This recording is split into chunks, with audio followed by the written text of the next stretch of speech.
I'm Hunter Thompson, and welcome to the Cash Flow Connections Real Estate Podcast.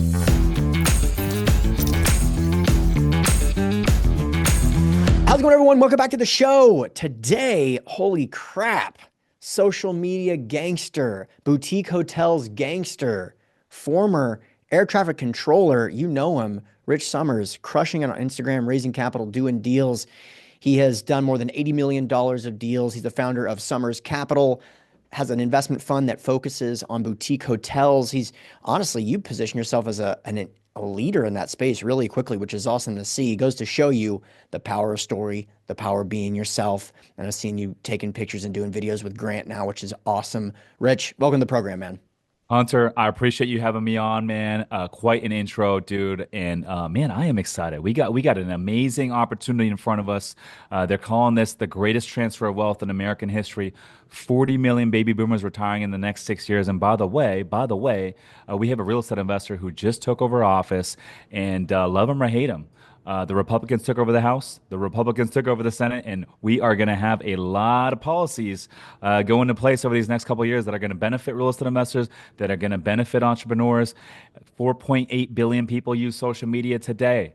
The internet has leveled the playing field. And so if you're out there listening to this right now and you feel stuck, you're looking for that next thing, you feel like you're not growing, I'm telling you right now, this is the best time to be alive. And if this doesn't excite you, this game might not be for you, my man. So true. And we'll talk more about why that opportunity is so pronounced. I got a couple of questions that are going to be like off the beaten path because I think I've gotten to see the moves that you've made and I've seen the rocket ship that you're creating. And I know a little bit about what that does. You can feel the momentum. People want your time. People can offer you opportunities you would have had to say yes to 3 years ago, but now you have to say no to because the opportunity you're Mm, creating is bigger than maybe you would have ever imagined.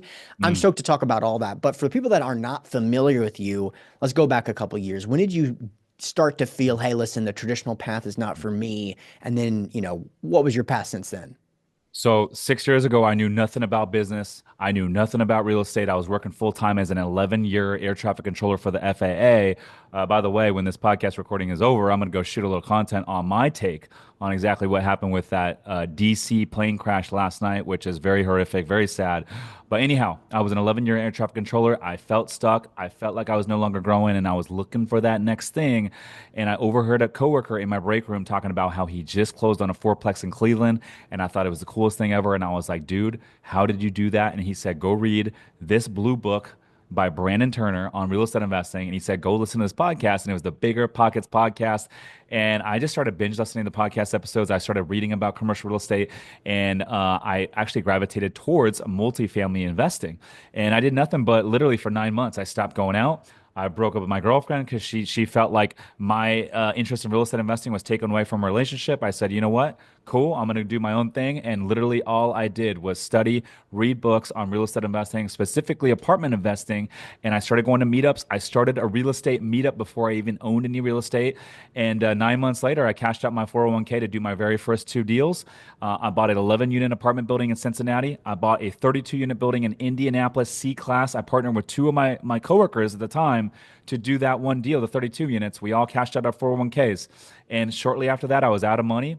And I started a podcast, and I didn't know anything about real estate. I just started interviewing apartment investors. And through the podcast, I met my mentors at the time, John and Tony Azar, who have about 5,000, 6,000 units out of the Southeast. They've been doing the game for a while.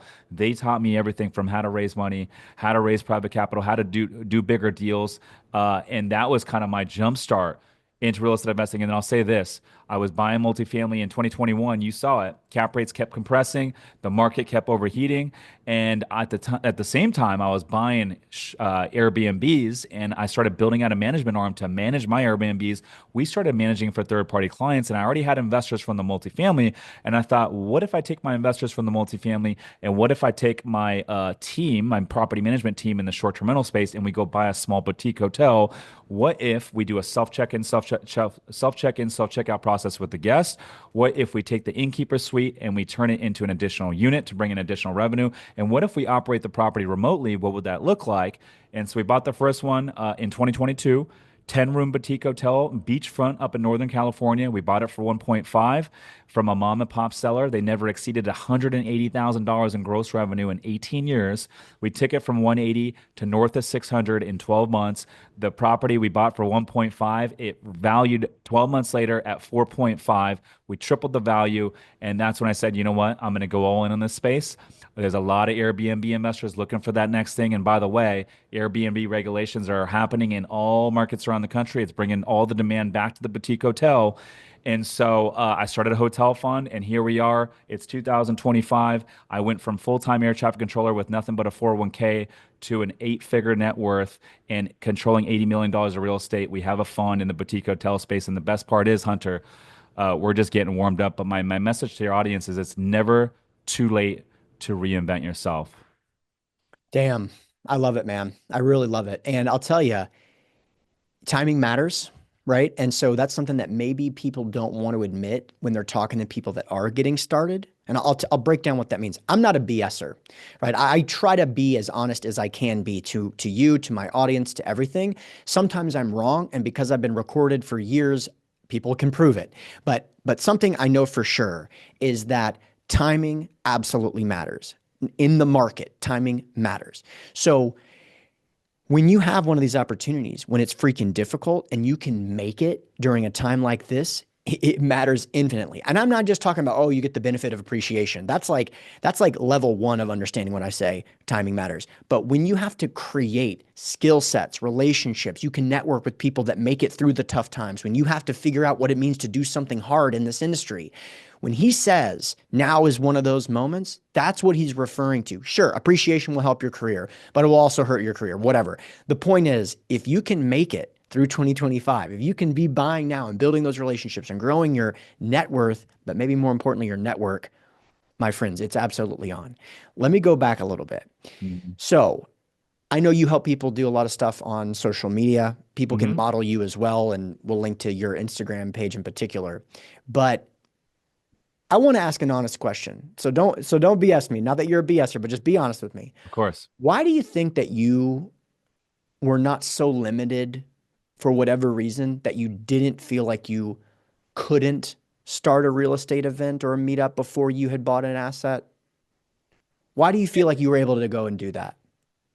Yeah, I one of the best things I did early on in 2019 is I read Joe Fairless's book on apartment syndication, and one of the things he said was you need to create a thought leadership platform. So even though you're not the expert, go start a podcast and start interviewing the experts. You've had your podcast for quite some time, and I started one in 2019, and then he also said, "Hey, go start a meetup." And literally, by doing both of those things, I got to network and connect with like-minded individuals because this game, Hunter, you know better than anyone else, is about being in the right rooms.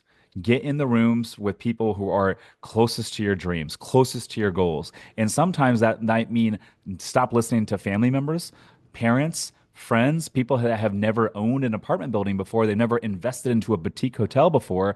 You need to stop taking advice from them and you need to get in the right rooms, people that are closest to your goals. And that's what you do and create with with the podcast, with the freaking meetup. It's one of the biggest hacks having a podcast because yes, you get to put out content, you get to inspire a lot of people, you get to help a lot of folks, and it creates trust. Yes, that's great. But I think the biggest hack of having a podcast is you get to sit down with people that are a lot smarter than you, and you get to legitimately ask them questions that you genuinely have on how this game works. And every single one of my podcast guests, I've interviewed over 400 people now, and I'm sure you know this just as well as I do, Hunter. You always pick up one or two nuggets from every single guest that you can implement into your own business. And that is the growth hack. Totally. I mean, even the white noise before the recording starts, someone may drop a bomb. You may drop a bomb that will make them 10 grand, 100 grand, and now they owe you 100 grand basically. It's really Hmm. good. But I got to ask again, because this is, was it a limiting belief that you had, or was it something you didn't struggle with? Because for some people, if Joe Fairless says go start a meetup, they're like, dude, I can't start a meetup. Someone's going to ask me like what a cap rate is, and I don't know what a cap rate is. That's why I'm starting the meetup. I want to figure it out. Hmm. Like, did you have any of that? And also, like, I guess the sub question is, have you also dealt with any of your clients that are like, I can't do this? That's a 3-year thing for me is to start a meetup. And you're like, I did it in 20 days. What's the deal? where did you fall? Were you totally unencumbered by that weight? Or were you like skeptical that you could do it, but just felt like, hey, listen, Joe's the man. I got to listen to what he says. What do you think? Dude, I felt really uncomfortable. None of this stuff came naturally to me. Like the podcast, the meetup, it all felt uncomfortable. And so when people say, "Oh, it must be nice," like you're a natural on the microphone, you're natural on the camera. I'm like, no, no, no, no. I used to be a shy kid growing up. And the first podcast episode I did virtually, I was nervous. The first time I had a bigger name guest on, I was nervous. And then through the reps and through the at bats of the meetups and the podcast episodes, it becomes easier, it becomes more natural, and it becomes more like riding a bike. You don't have to think about it. And then I remember the first time doing an in person podcast, like I was so nervous that my hands started sweating. We had to stop the freaking recording in the middle of the podcast because my hands were sweating all over the table. And then through the reps and through the at bats, now I'm like, oh, this is no big deal. And I can have a bigger name guest on in person with lights and cameras and an audience. And it's like no big deal. But it's because I forced myself to do it. It's because I put myself in situations where the hard way is the only way. It's because I put myself in situations where the hard work has to get done. And through the reps and through the at bats, it became easier and easier and easier. And so, no, you don't have to be born with these skills, but you can improve those skills by actually putting yourself in a situation where you have to do it over and over and over. It's like anything in life. You got to put in the work, you got to put in the reps. Cool. Love it. Okay. So you're going into 2025. What's your vision in terms of your niche, right? Tell us about your buy box, Oh. what deal flow looks like, what the capital raising situation is, how are investors, are they into it? Are they, they're running from multifamily maybe in a lot of cases? Are they running to boutique hotels? What are you feeling in terms of the capital flows and deal flow? I am so excited for this year, man. 2025, we are going to play offense this year. We are going to acquire hopefully two boutique hotels to add to our fund. We currently have four hotels in the fund right now. This will make it six. In terms of capital right now is more challenging to raise than it was in 21, 22. But here's the difference. As it's becoming more challenging and people have a little bit less liquidity, I've been building my personal brand. And we've always done what we said we're going to do. We've always taken care of our investors. We've never missed a distribution. We're buying good deals to where we can add a lot of value. But with the brand building and us having the track record now, it's becoming easier and easier. And so even though the organic climate has become a little bit more challenging to raise private capital because of everything that we've been able to build as a byproduct, it's actually become easier and easier and easier. And so this year, we're going to play some offense. Capital is currently not the bottleneck. Deal flow is the bottleneck, but assuming that we can find the right deals that are aligned with our business plan, which is California coastal. We love stuff that's on the water, oceanfront. Most real estate investors, Hunter, and we can get into this here in a little bit. Most real estate investors, from a long-term perspective, apartment investing, they like landlord friendly states, Texas, Florida, Arizona, for obvious reasons, right? You don't have to deal with tenants' rights and squatters and all this BS that comes with more of the liberal areas. Now, with boutique hotel investing, we are taking advantage of the tightening Airbnb regulations. I own a luxury Airbnb in Scottsdale that does almost $1 million top line every single year. It crushes. But I never want to own a boutique hotel in Scottsdale, Arizona, because there's 6,000 Airbnbs out there. I don't want to compete with Mm, that. And so for us, we love mm, California coastal markets for the boutique hotel play. The bureaucracy, the red tape, the barrier to entry. Oh, by the way, very, very tight Airbnb regulations, which I don't think mhm. is going to go anywhere. That is what's bringing more demand back to the boutique hotels. And by the way, California real estate is some of the highest growth real estate in the entire country. So you will see. Grant Cardone's doing a lot of stuff to save California. Who knows if we can get a Republican that creates some more business friendly, real estate development friendly policies in California? I mean, shoot, there might be even more of a real estate boom out here over the next 5 to 10 years. It's true. And I got to be honest with you, and we don't have to spend too much time on this topic. It's kind of a nuanced thing. But when I look back at like disasters, usually the leadership benefits greatly from disasters, right? And I'll go back to 9/11, right? Think Mhm. about Giuliani, think about George Bush. Like, was there any question that that was going to create a moment of unity around those respected people? However, what I saw with fires in California is the opposite of that. It's more like the last straw kind of vibe where people are like, this is the culmination of all of that. Fairly or unfairly, I'm just saying what I'm observing. You don't see Newsom having that moment where he's in front of the rubble and everyone's just praising him for how proud he is, like they were doing with some of those other people. And so I got to imagine there's going to be some massive change. Is that going to be a lot of the people that maybe would elect more Republican leaning people leaving the state? Probably, but maybe it will be like a wake up call that they've got to change. They got to make massive changes. We're seeing it. We saw it in the last election. This isn't news, but either way, it's kind of like you're in a way benefiting from the regulatory environment. But I'm sure you agree if that changes, you're going to benefit even more. If people with money don't want to leave California, that's going to be fine for you as well. What do you think about that? No, absolutely. If California all of a sudden has policies that are, make it easier to do business here, and we attract more business migration, more population migration, more high net worth individuals coming here, it's only going to create more demand for the real estate. And you know this better than me. You live in California. There's only so much supply here, and Yeah. so as more people move here, it's just going to continue to drive pricing up. And organic appreciation is great, but the reason I love commercial real estate is because we get to force our appreciation, which is why I love the boutique hotel asset class. 40 million baby boomers retiring here in the next 6 to 7 years. A lot of them own these smaller boutique hotels that are priced 10 million and under. They haven't been renovated in decades. They are not using any technology to operate these assets. And so there's a big gap in terms of where we can buy these assets and where they can be worth after we stabilize them, do our value add strategy, and operate them the way they should be operated.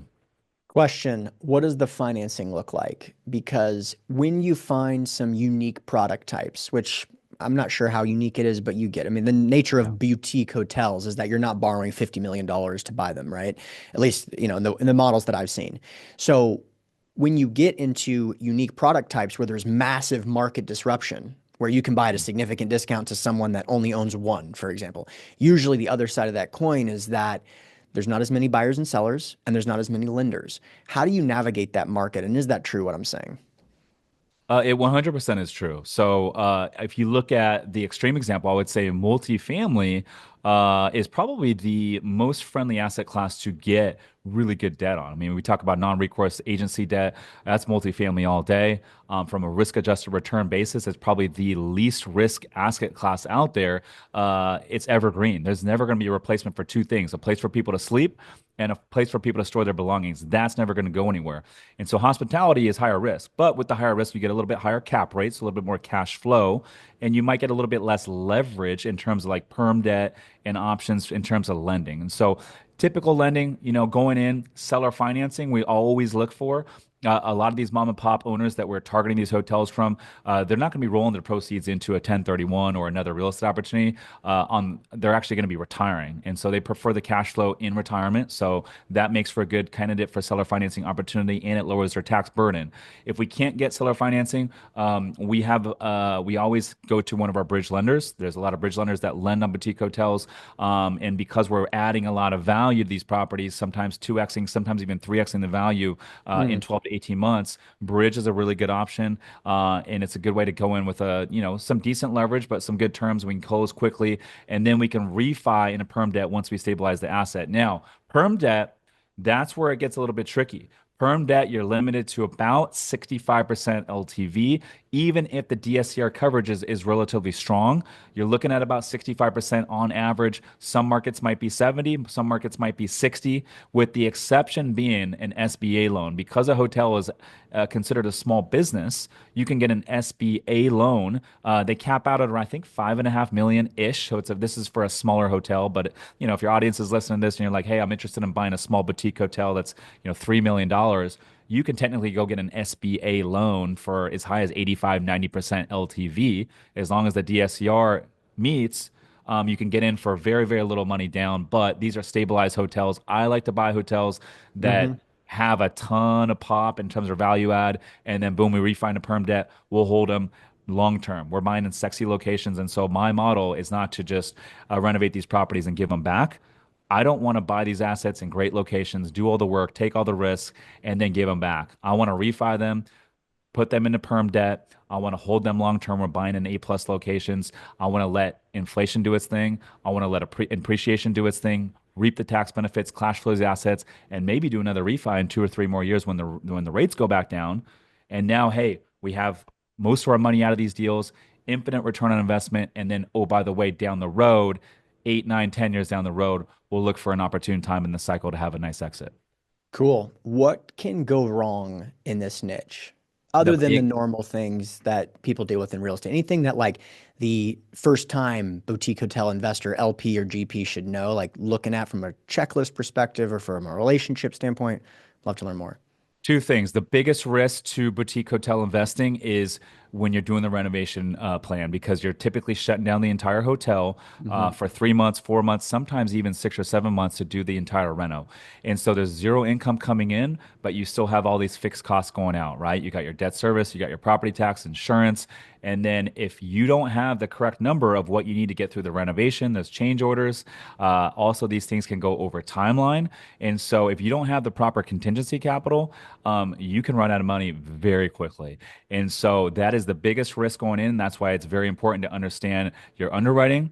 It's very important to have the right contractor, the right design team, people that you can trust to get the job done, and also have the right and correct project manager in place. The second biggest mistake that I see people making out there in the hotel space, Hunter, is this: they're looking at deals that no one wants to buy.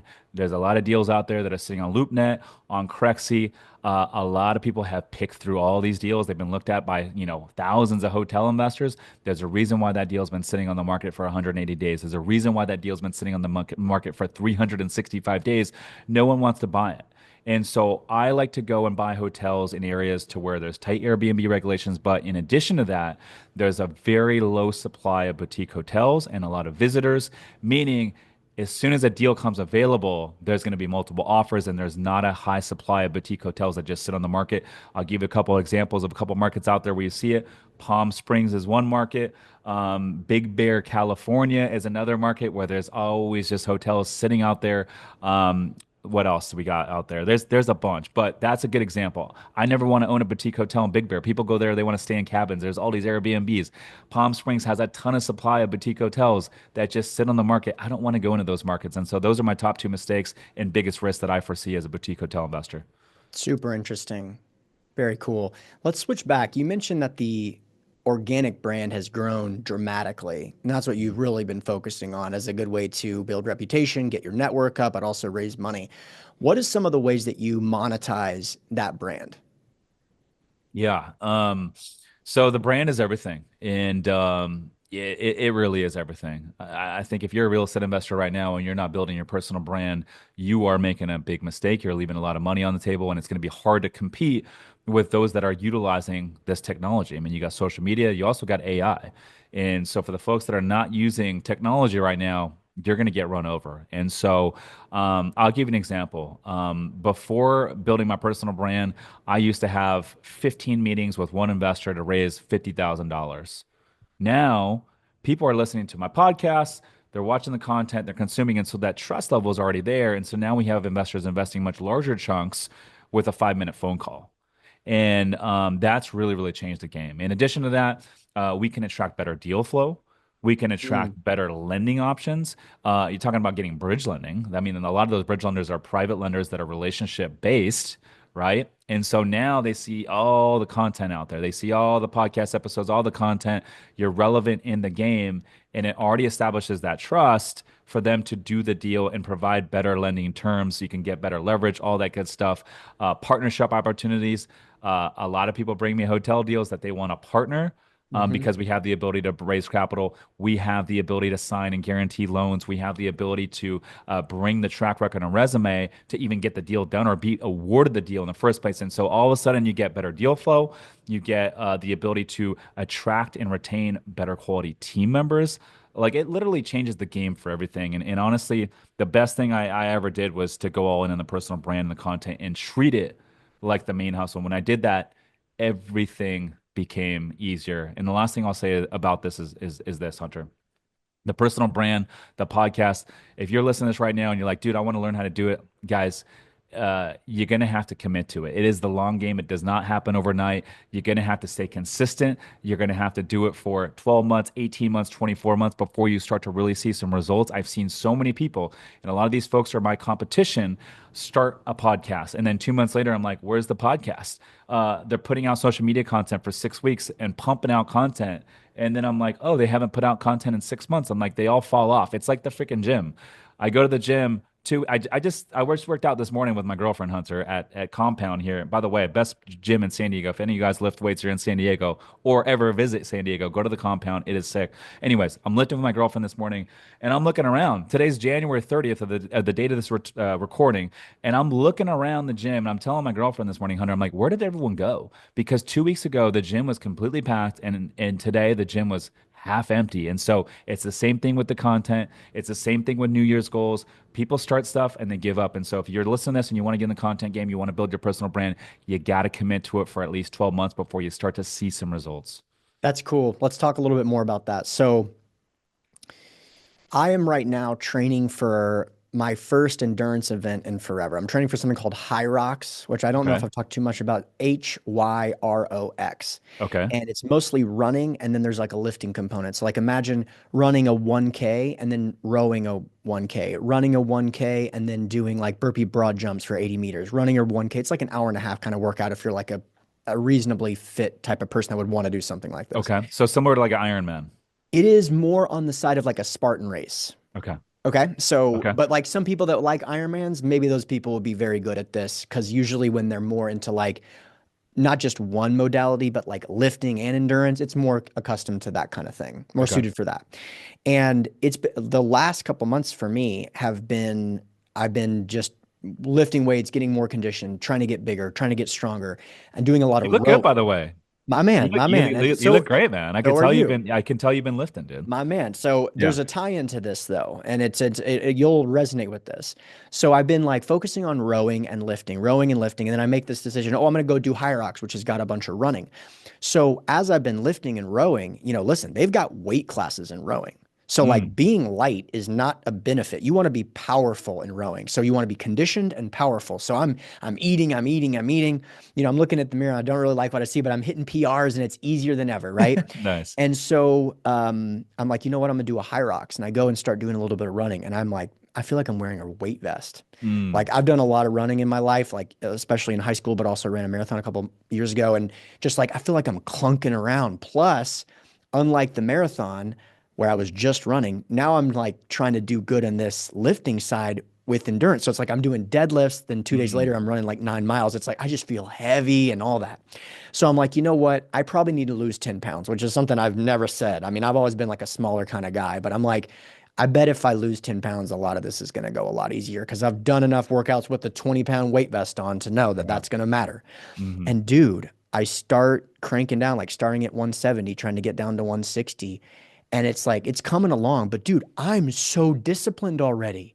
Like, I know how to eat. I don't have any problem training. I'm in love with the gym, just like you. And I was like, damn, how freaking hard would this be if I didn't actually have all these reps?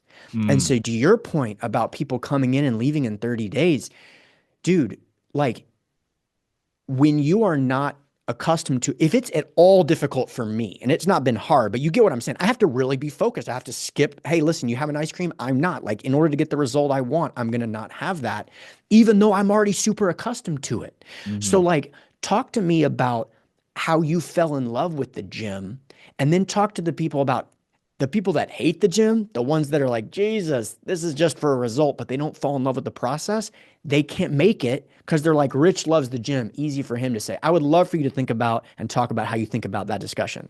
Yeah, absolutely. And by the way, that's really cool that you're doing the rowing thing. I'm curious. Is that the rowing like in the boats where you'll see like 5 or 6 folks in the same boat rowing at the same time? That Or are we is talking rowing like on a machine? so that is the real version of this, right? So Okay. treadmill is like running on a thing, but like rowing is like Olympic rowers, they use the rower because when you Mm, go outside and in the water, everything's so crazy. But of course they race in the water, but they're training on the erg a lot. yeah. Okay, so I'll give you guys the hack.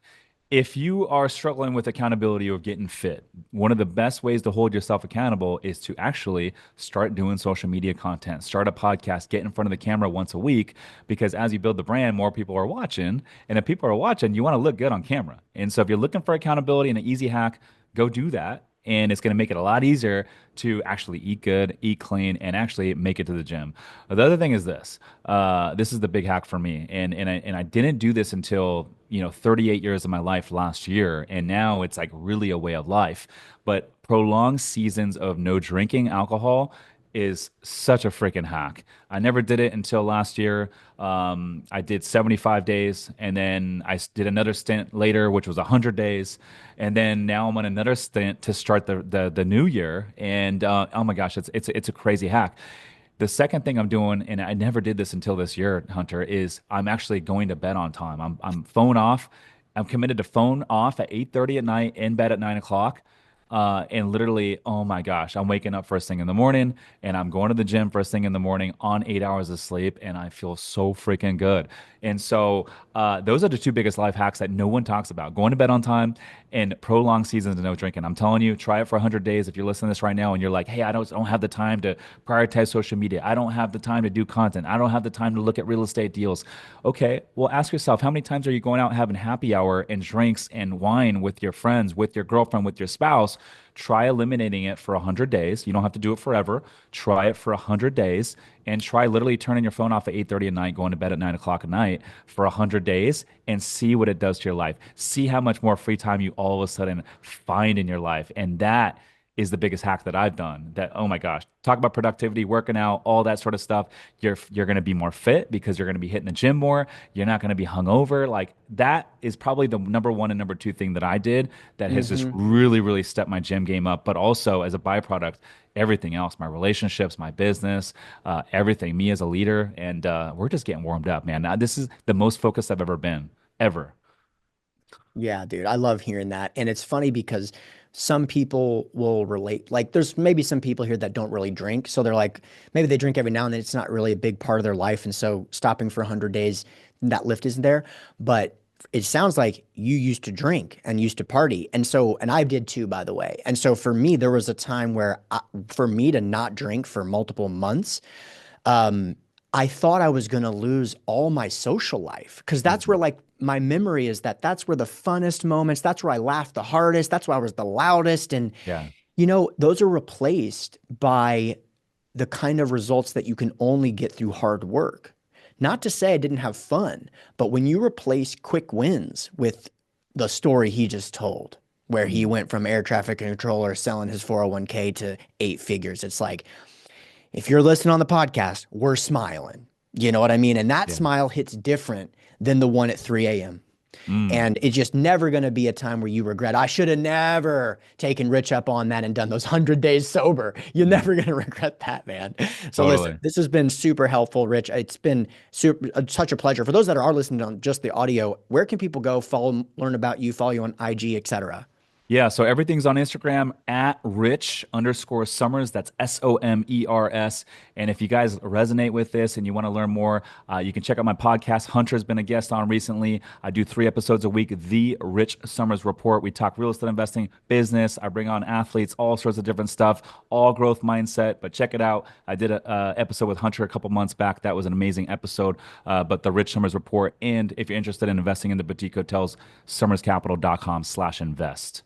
My man, Rich, we'll link to that in the show notes page. Thanks a My bunch. man. Hunter, I appreciate you, dude. Keep crushing, keep inspiring.